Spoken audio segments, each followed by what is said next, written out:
kauswagan karaban makita niyo no nga kung bisan mapasok adi an ato mga tuminungnong sa 5 nga barangay para makakuha sa serbisyo.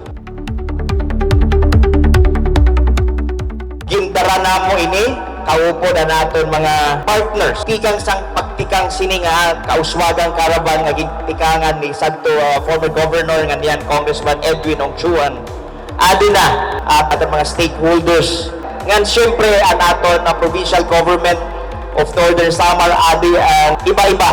nga departamento sa aton provincial government para makapaghatag sin serbisyo dihan sa punto sa katubig.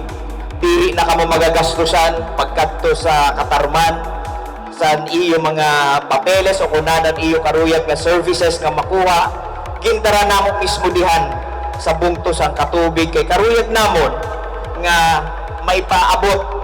ang ini nga mga serbisyo nga dili na kamo magagastusan sa iyo pamasahe. Pag ang sayo nga komunidad nagkakasarayo, nagpapadayon ang pagburuto, mas madali matalunoy